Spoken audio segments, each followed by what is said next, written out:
Hi weaving friends, if you're a rigid heddle weaver and you've been wondering about boat shuttles, this video is for you. When you purchase your first rigid heddle loom, it's very likely that it will come with a stick shuttle to get you started. So you might be wondering why you've seen some rigid heddle weavers use a boat shuttle instead of the stick shuttle. Well, the first question I usually get asked is, can I use a boat shuttle on a rigid heddle loom? And the answer is yes, of course you can.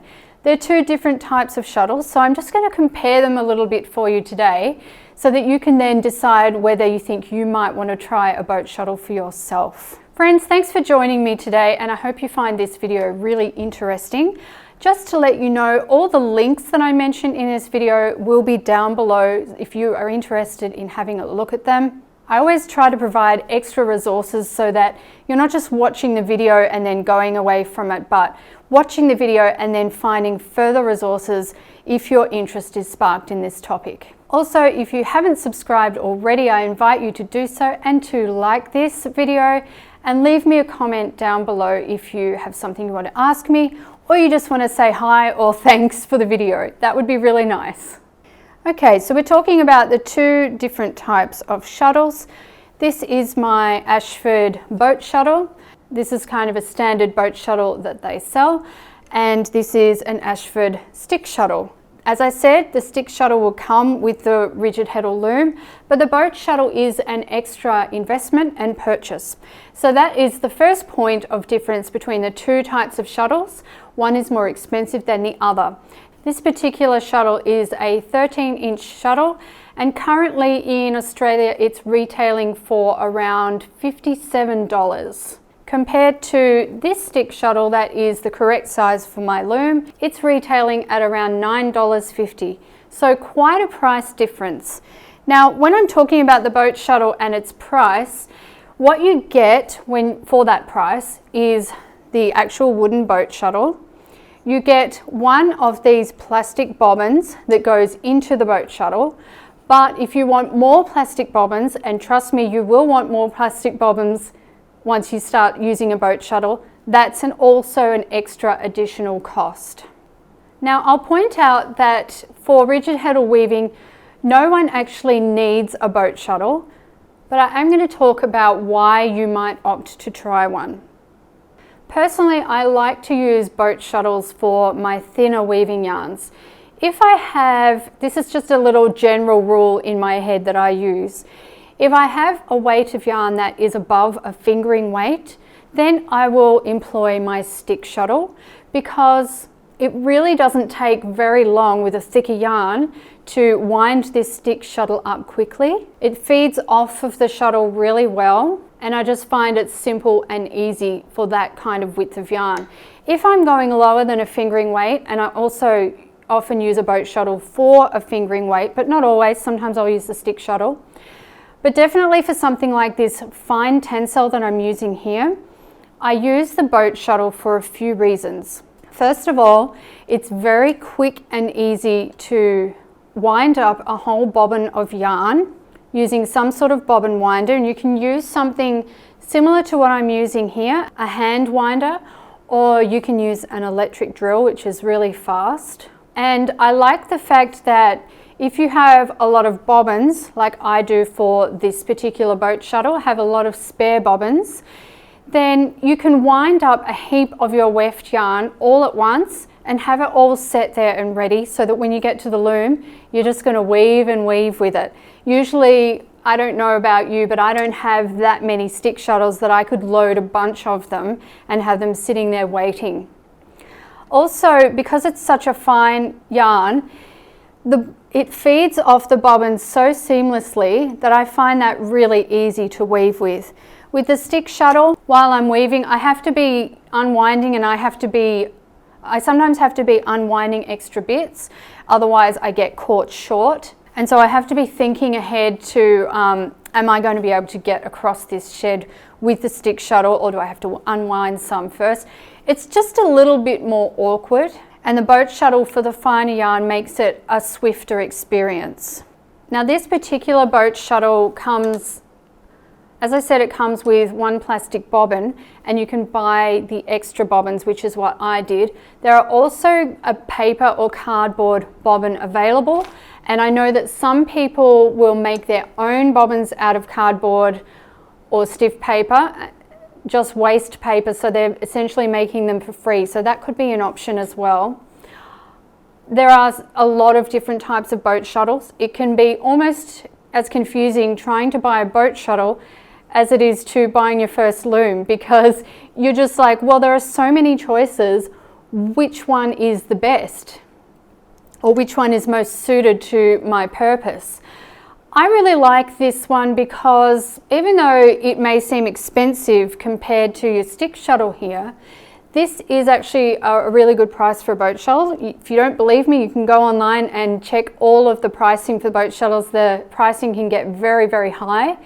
And it's also it's a very simple boat shuttle. You don't need to know a lot about boat shuttles in order to use this. You simply wind up the bobbin. You click the metal pole out of place, pop the bobbin on, thread the piece of thread through the front slit, and then click that bobbin back into place, and you're done. You're ready to weave. And when you have weft changes, as you inevitably will for a project, it's just so fast to reload with another bobbin ready to go. So it's very simple, but also I like the weight of this one. I do have an 11-inch one as well, but I mostly use the 13-inch just because I like the weight and I like the length, and it just feels good in my hand. It's good for projects which are slightly wider, and it's good for narrow projects as well. So it's just a win-win sort of size for me. I do really like the tapering of the edges. I find that just slides really beautifully. And also it's not too thick width-wise.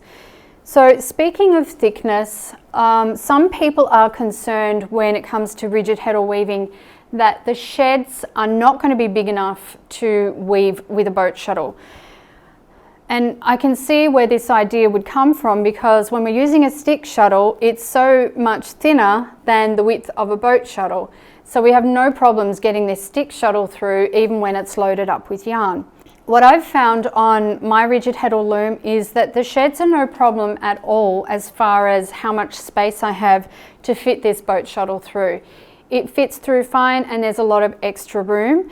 I also find that it slides really well because of the design and because it's very smooth and nicely lacquered. Here you can see a little example of the sheds and my boat shuttle going through them as I'm weaving, and you can see that there is plenty of room, so that's really not a concern at all, especially if you advance your warp fairly often and you're on top of that, not making your sheds too small. So one thing that I will mention that can be a little bit of an issue when you're using a boat shuttle with a rigid heddle loom is that quite often, especially when you're using a really rigid yarn, like a plant yarn, like a cotton tencel, rather than an animal yarn, which tends to be a little bit more stretchy, we often have at least one shed that is looser than the other. And generally that will be when we put the heddle in up, and all of those whole threads go up, and they're nice and tight. They're beautifully drum tight. But what happens to the slot threads that are left behind? It's the slot threads that are going to be a little bit looser. This is one of the challenges with weaving with finer or more rigid threads on a rigid heddle loom. Now, it's not a huge problem, it's just something to be aware of.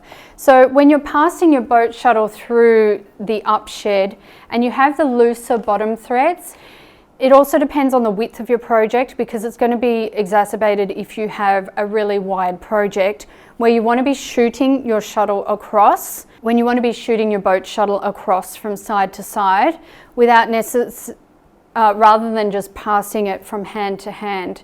These looser threads at the bottom, they could cause your boat shuttle to kind of take a dive in between those warp threads, end up on the floor, and then you've got to get down, pick it up, you've got to find the place where you dove down, and you've got to bring the boat shuttle back up through it and then redo that pick.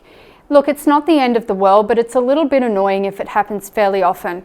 The way that I usually get around that when I'm weaving my up shed is just to pass the boat shuttle from hand to hand if my project is narrow enough to do so. And then you just get around that problem completely. And then when you go into the down shed, you can find that it's really not a problem at all. You can shoot your boat shuttle across really easily because all of the bottom shed threads that your boat shuttle is actually resting on are really well tensioned. They're the whole threads again. So another thing that I will mention is when you put your heddle into the up shed as well, what happens is that your bottom threads are now on an angle. So if I have my heddle in the down shed and all of the whole threads, there is a little bit of an angle, but they're sitting quite a lot flatter. But as soon as I go into the up shed, the bottom threads are angled upwards. So again, trying to shoot your boat shuttle through like you can on the down shed just may not work quite as well, and you may be better off sort of passing it through. As I mentioned before, if you've got a really wide project on, it may not be so practical for you to pass the shuttle from hand to hand because you have a much greater distance. So those are the only real couple of problems that I can think of with using a boat shuttle on a rigid Heddle loom, and they are problems that you can get past and use the boat shuttle successfully.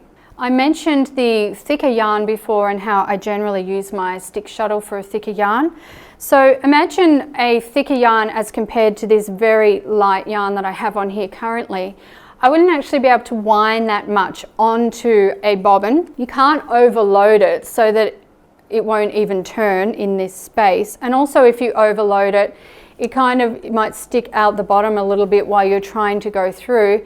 And then instead of having the bottom of the shuttle slipping across your bottom shed threads, you're going to have your bobbin kind of resting and providing friction. So it's not going to be such a nice experience. So don't overload your bobbin. But if you have a thicker yarn, you really can't get that much yarn on the bobbin before you have to rewind another bobbin. Like, it gets used up very quickly.